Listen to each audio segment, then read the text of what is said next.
আমাদের নিজেদের চিন্তার উপর যদি নিজেরা কন্ট্রোল করতে পারি তাহলে হয়তো আমাদের জীবনের 80% সমস্যা এমনিই মিটে যাবে। কিছু কিছু মানুষ তাদের পাস্টের চিন্তায় মগ্ন থাকে, যে পাস্টে আমি এটা করেছি, এটা কেন করেছি, ওটা কেন করেছি, এটা এরকম করলে ভালো হতো, এটা এইভাবে করলে ভালো হতো, ওটা না বললে ভালো হতো। তো কিছু মানুষ ফিউচারের চিন্তায় মগ্ন থাকে, যে ফিউচারে আমার এটা করলে হয়তো ভালো হবে, ফিউচারে যদি আমি এটা করে উঠতে পারি, ফিউচারে যদি আমি এইভাবে এটা করে উঠতে পারি তাহলে হয়তো ফিউচারটা আমার ভালো হবে।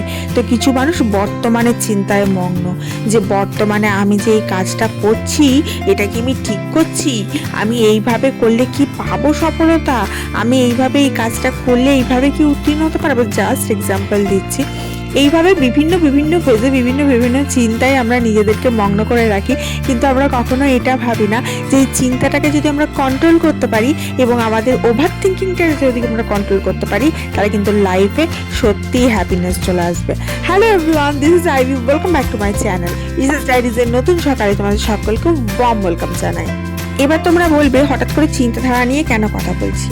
এই যে এখন আমি আমার বড়ের সাথে ডিসকাশন করছি, আমার কিন্তু মন মেজাজ একদম ভালো নেই, কারণ দুদিন এসেছিল আমার ঠাকুমা আমার কাছে থাকতে। আমি মোটামুটি একটু আধটু ক্যাপচার করেছি ভিডিওর মধ্যে, খুব একটা বেশি ভিডিও করে উঠতে পারিনি, কারণ আমি চেয়েছিলাম আমার 100% সময়টা আমার ঠাকুমাকে দিতে, কারণ তারা তাদের 100% লাইফটা আমাদের জন্য স্যাক্রিফাইস করে দিয়েছে। ছোট থেকে বড় করা, যত্ন করা, ইভেন আমাদের বাচ্চাদেরও, মানে আমার বাচ্চাকেও বড় করতে তার বিশাল বড় একটা অবদান রয়েছে। তো আমি আমার কাজটাকে দুদিনের জন্য স্যাক্রিফাইস করতেই পারি। টাকা ইনকামের থেকে ফ্যামিলি টাইমটা আমার কাছে বেশি ইম্পর্ট্যান্ট। তো যাই হোক, তার মধ্যেই একটু একটু কাজটাকেই ধরে রাখার চেষ্টা করেছি, এবং ঠাকুমা চলে যাওয়ার পর মনটা এত খারাপ যে আর কোনো কিছু কাজ করতে ইচ্ছাই করছে না। আজকে সকাল থেকে লিটারালি আমি কিছুই করিনি, কোনো রান্না বান্না কোনো কিছুই করিনি। তো আমার বসে থাকতে দেখে আমার হাজব্যান্ড আমার সাথে একটু কথা বলতে এলো, কথা বলে আমার সাথে একটু সময় কাটাতে এলো, এবং বিশেষ করে সে আমাকে একটু সময় দিতে এলো যাতে আমি আমার ওভার থিঙ্কিংটা থেকে নিজেকে রিল্যাক্স করতে পারি। এই যে ওভার থিঙ্কিং, যে ঠাকুমা আরও 2 দিন থাকলে ভালো হতো, আমি যদি ঠাকুমাকে আমার কাছে সবসময় রাখতে পারতাম, আমি যদি এই যত্নটা যে 2 দিনের জন্য করছি যদি সারা জীবন করতে পারতাম। এই যে ওভার থিঙ্কিংগুলো, এইগুলোই আমাদের অবসাদের একমাত্র কারণ। যাই হোক, আমি কি করলাম, আমার হাজবেন্ড যখন বসে বসে কথা বলছিল, আমার কাছে না অ্যালোভেরা তুলে রাখা ছিল। তো ঠাকুমা যেহেতু এসেছিল, আমি রান্নাবান্না করার পরে সময় পাইনি এই অ্যালোভেরাগুলো গায়ে মাথায় কোথাও লাগাবার, তো ওগুলো পড়েছিল তো পড়েই ছিল। তো আজকে ভাবলাম না, কথা যখন বলছি, কথা বলতে বলতে আমি অ্যালোভেরাগুলো মাথার মধ্যে লাগিয়ে নিই। তো ঠাকুমা তো অয়েল ম্যাসাজ করে দিয়েছিল, তারপরে শ্যাম্পু করে নিয়েছিলাম। দেন ওই যে একটু হালকা অয়েলি মতন ছিল, কারণ ঠাকুমা তো খুব ভালো করে অয়েল ম্যাসাজ করেছিল, ভালোভাবে ডিপ অয়েলিং করেছিল আমার মাথাটা, যেটা আমি কখনো করতে পারি না। আমি যখনই অয়েলিং করি কিছু না কিছু কমতি থেকে যায়, বাট ঠাকুমা এত সুন্দরভাবে ডিপ অয়েল ম্যাসাজ করেছিল। তোমরা ভিডিওটা না দেখে থাকলে অবশ্যই দেখে নিও। ভীষণ সুন্দরভাবে ডিপ অয়েল ম্যাসাজ করেছিল, যাতে করে একদম মানে পুরো চুলটা অয়েলি হয়ে গেছিলো। শ্যাম্পু দেওয়ার পরও মনে হচ্ছে যেন অয়েল এখনও রয়েছে এরকম। তো যাই হোক, তো আজকে আমি কি করেছি, ওই অ্যালোভেরাগুলো তুলে রেখেছিলাম, কেটে পরে সেটা জলের মধ্যে ডুবিয়ে ওই 2 দিন ধরে রাখাই ছিল। তো তার মধ্যে থেকে যত ওই খারাপ পদার্থ, ইয়েলো যে লিকুইডটা বেরিয়ে গেছে। তো এরপরে ওটাকে নিয়ে জাস্ট ওই যে হালকা হালকা যে জলটা, সেটা ডাইরেক্ট আমি আমার স্ক্যাল্পে অ্যাপ্লাই করে নিচ্ছি। এটা ব্যবহার করার পর আমি খুশকি থেকে অনেকটা রেহাই পেয়েছি। আই ডোন্ট নো, হয়তো এটার জন্যই মেবি, কারণ আমি তো সেরকম কিছু এর মধ্যে ইউজ করিনি, শুধু আমার ওই হোমমেড অয়েলটা ইউজ করেছি আর এটা ইউজ করেছি। তো দেখেছি মানে এখনো পর্যন্ত কিন্তু শীতকালীন ড্যান্ড্রফ আসেনি রিয়েলি। তো যাই হোক, এরপরে ভাবলাম একটু টিফিন ব্রেকফাস্ট করা যাক। ব্রেকফাস্টে আমি একটা সিম্পল ডাল বানিয়েছিলাম, এখানে ছিল গাজরের হালুয়া, আর এই যে পরোটাগুলো দেখছো এগুলো কিনে নিয়ে এসছে হাজব্যান্ড মশাই। এই দিয়ে আজকে ব্রেকফাস্টটা সারলাম। ওই যে বললাম সকাল থেকে কিচ্ছু করিনি, কোনো কিছু করতে ইচ্ছা করছিল না, মনটা এত খারাপ ছিল। আর ডালের মধ্যে না একটু ফুলকপি ভেজে অ্যাড করেছিলাম, তো হাজব্যান্ড মশাই বললো ভীষণ ভালো হয়েছে খেতে। দেন হাজব্যান্ড মশাই আতা নিয়ে এসেছিলো, কারণ আতা হচ্ছে আমার আর আমার মেয়ের ভীষণ একটা ফেভারিট ফল। আর এই আতাটা পুরো পাকা ছিল, আর এত টেস্টি ছিল, এত ইয়ামি ছিল, তোমাদেরকে কি বলবো। মানে আতা যারা খায় না তারা জানেই না যে আসল স্বাদ কিসে। মানে যে কোনো ফলের রাজা হচ্ছে আতা। তুমি এই আতা মানে এমনি এমনি ফলের রাজা তো আমকে বলা হয়, বাট তুমি যদি আতা একবার খাও তুমি যে কোনো ফল খেতে ভুলে যাবে। আম খেতে গেলেও সেরকম আম তোমাকে খেতে হবে, তবে তুমি স্বাদ পাবে, নাহলে তোমার মনে হবে কোনো আমটা কোনো মিষ্টি। বাট আতা যদি তুমি একবার খাও না, এত টেস্টি, এত স্বাদ কি বলবো। আমার তো জীবনের সব থেকে ফেভারিট ফুড হচ্ছে আতা। আমার মেয়েও ভীষণ ভালোবাসে, তো এই বড় আতাটা আমি আর আমার মেয়ে মিলে খাবো ঠিক করেছি, ওই জন্য আমি একটু খাচ্ছি, বাকিটা মেয়ের জন্য রেখে দেবো। জাস্ট বীজগুলো এইভাবে বার করে দিতে হয়, আর এই যে ফ্লাফি ফ্লাফি সফট সফট জিনিসটা মুখে দাও, জিভের সাথে হালকা হালকা করে গলে যখন ভেতরে যাবে না, তখন মনে হবে এর থেকে স্বাদ বোধহয় পৃথিবীতে আর কিছু তো নেই। অবশ্যই যারা ফল খেতে ভালোবাসে তাদের জন্য এটা তো স্বর্গ। এরপরে আমি ভাবলাম আজকে যখন রান্নাবান্না করবোই না ঠিক করেছি, তো চলো রান্নাঘরটা একটু ক্লিন করে নেওয়া যাক। এই যে জানলাটা রয়েছে এটা আমি কম বেশি ক্লিন করেই থাকি, মানে খুব রেয়ার করি, খুব একটা ফ্রিকুয়েন্টলি করতে পারি না, কারণ রান্নাঘরের জানলা তো রান্নাবান্না থাকলে পরিষ্কার করা হয়ে ওঠে না। তো আমি সার্ফ সাবান কিছু ইউজ করিনি, আমি একটা ভিজে ন্যাকড়া দিয়ে রান্নাঘরের জানলাটা ভালোভাবে মুছে দিচ্ছি, কারণ অনেক ঝুলটুল হয়ে থাকে তো তার জন্য। কিন্তু ওই যে তেল চিটগুলো আমি কিছুদিন আগেই তো পরিষ্কার করেছিলাম, তার জন্য এবার সাবান টাবান দিয়ে নিকো, জাস্ট ভিজে কাপড় দিয়ে ভালোভাবে মুছে নিলাম। ভাবলাম এটা পরিষ্কার হয়ে থাক। কোনো কোনো জায়গায় পরিষ্কার পরিচ্ছন্ন করলে একজন আমাকে কমেন্ট করেছে, তোমার তো ভীষণ একটা ইয়ে রয়েছে, অ্যাডিকশন রয়েছে ক্লিনিংয়ের ওপর।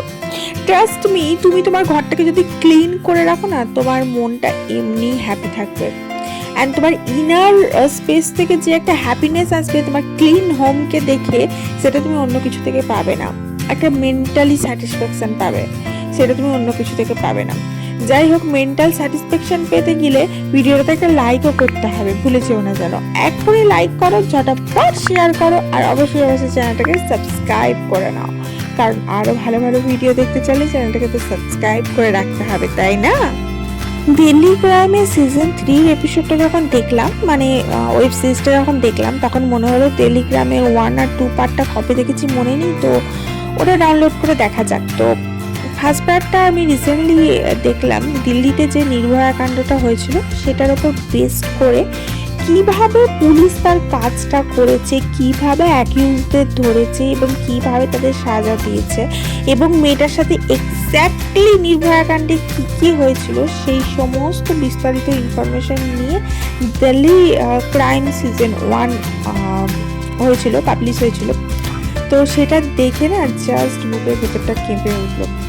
এতটা এই এপিসোডটা কী করে মিস হয়ে গেছে জানি না, কারণ আমরা তো মোটামুটি সমস্ত ওয়েব সিরিজে আমার আর আমার বরের দেখা, কারণ যা যা নতুন বেরোয় মোটামুটি ভালো যেগুলো লাগে সেগুলো আমরা দেখি, বাট এটা কিন্তু কী করে মিস হয়ে গেছে জানি না। বাট এতটা সুন্দর আর এতটা ভালোভাবে ডেসক্রাইব করেছে মুভিটা, মানে তোমরা কেউ না দেখে থাকলে অবশ্যই দেখো, যে কিভাবে মানুষগুলো ক্রাইম করলো, কিভাবে পালালো, আর কিভাবে পুলিশ তাদের ধরলো, কতটা প্রেশারে কিভাবে কেটে ধরলো। সত্যি করে আমরা কিছু কিছু মানুষকে না দেখে, না শুনে, না বুঝে জাজ করে নিই। যেমন অনেক সময় তাদের কাজটা তারা কিভাবে করছে আমরা দূর থেকে বসে নিজেদের মতোভাবে একটা জাজ করে নিলাম, একটা জাজমেন্ট পাস করে দিলাম, কিন্তু তাদের কাজটা তারাই ভালো বুঝবে, তাদের কাজটা তারা 100% করছে কিনা সেটা তারাই ভালো বুঝবে, এবং সেটা দেখার জন্য তো লোক রয়েছে। কিন্তু আমরা কি করি, সাধারণ মানুষরা নিজেদের মতো মন্তব্য দিয়ে দিই, বা নিজেদের মতো কথা বলে দিই, বা নিজেদের মতো একটা জাজমেন্ট যেটা মাথায় বানিয়ে নিই যে এটা ভালো করে করছে না, বা এটা এরকম করছে। তাই আমাদের উচিত নয় যে অন্য কারুর কাজটাকে ছোট করা বা অন্য কাউকে জাজমেন্ট করা তাদের কাজ নিয়ে। তাদের কাজটা তারা ভালো করে বোঝে বলেই তারা ওই ফিল্ডে রয়েছে এবং ওই ফিল্ডে কাজ করছে। এটা আমি একটা খুব বড় লেসন ওখান থেকে শিখলাম, যেটা তোমাদের সাথে মনে হলো শেয়ার করি। রিসেন্টলি তো একটা ভালো মুভি বেরিয়েছে, সেটা হচ্ছে তেরে ইস্কমে, ধানুষ আর কীর্তি সারানের। এই মুভিটা তো একদম চারিদিকে হালচাল করে গেছে, ভীষণ ভালো একটা লাভ স্টোরি, সবাই তো খুব নাম করছে। রঞ্জনার মতো লাভ স্টোরি, যে লাভ স্টোরি ওয়ান সাইডেড লাভ দেখাচ্ছে আর কি, মানে ওই রঞ্জনাতেও দেখিয়েছিল ছেলে মানে ধানুষের তরফ থেকে একটা ওয়ান সাইডেড লাভ স্টোরি, এইটা তো সেম একই জিনিস, জাস্ট একটু 19-20 তফাৎ। এটা তো তাই দেখিয়েছে ধানুষের তরফ থেকে একটা ছেলের ওয়ান সাইডেড লাভ স্টোরি। যাই হোক, আমি বইটা দেখিনি, আমি যতটুকু মানে যেগুলো যারা ওভারভিউ দেয় তাদের কাছ থেকে দেখি ততটুকু জানলাম, বা ট্রেলার দেখে যতটুকু মনে হলো সেটা তোমাদের সাথে শেয়ার করলাম। পুরো মুভিটা দেখলে তখন আবার তোমাদের সাথে শেয়ার করবো যে কী হয়েছে কী হচ্ছে না। যাই হোক, এখন তো আমি দিল্লি ক্রাইম সিজন নিয়েই ব্যস্ত, কারণ আমার তো ভীষণ ভালো লাগছে। আমার আবার এই সমস্ত মুভিগুলো একটু বেশি ভালো লাগে, এই ওয়ান সাইডেড লাভ স্টোরি, লাস্টে মরে যাচ্ছে এই রকম জিনিসগুলো আমার ভালো লাগে না। আমার ঠিক এই জিনিসগুলো ভালো লাগে যেটা থেকে আমি ফুললি এন্টারটেনমেন্ট পাই, কারণ আসলে আমি এন্টারটেনমেন্ট দেখার জন্যই আমার টাইমটা ওয়েস্ট করছি, নাকি আমার পার্সোনাল লাইফে এত কিছু চলছে তার উপরে আবার আমি একটা হেডেক নিতে আবার এন্টারটেনমেন্ট, মানে আমি একটা মুভি দেখবো সেটা থেকে আমি আবার হাজারটা কষ্ট পাবো, কাঁদবো, দুঃখ, পেন, যন্ত্রণা সব পুরাতনগুলো মনে পড়বে, তার থেকে ঠিক আছে দরকার নেই। আমি এমন কিছু মুভি দেখবো যেটা থেকে আমি একটু হাসতে পারবো, একটু কিছু শিখতে পারবো, এবং কোনো কিছু আমার কাজে লাগবে। যাই হোক, আজকে যেমন বললাম লাঞ্চে আমি সেরকম কিছু প্রিপেয়ার করিনি, বাইরে থেকে নিয়ে এসে খেয়েছি। অ্যান্ড তোমাদের সাথে কথা বলতে বলতে মনটাও আজকে একটু ভালো হয়ে গেল। এখন কাজ শেষ, আর এরপরে চানটা করে নেবো, তা করতে করতে মেয়ে চলে আসবে, তারপরে লাঞ্চ করবো। অ্যান্ড আজকের ভিডিওটা আজকে এখানেই শেষ করছি, তোমাদের সাথে লাঞ্চের তারিখটা শেয়ার করতে পারলাম না। দেখা হচ্ছে আবার একটা নতুন ভিডিওতে, ততক্ষণ তোমরা সবাই ভালো থেকো, সুস্থ থেকো, হ্যাপি থেকো, আর অবশ্যই অবশ্যই মন প্রাণ দিয়ে আমাকে ভালোবেসে যাও, ঠিক আছে? দেখা হচ্ছে আবার একটা নতুন ভিডিও, ততক্ষণ পর্যন্ত শীতের আমেজ নাও আর ভালো থেকো, বাই।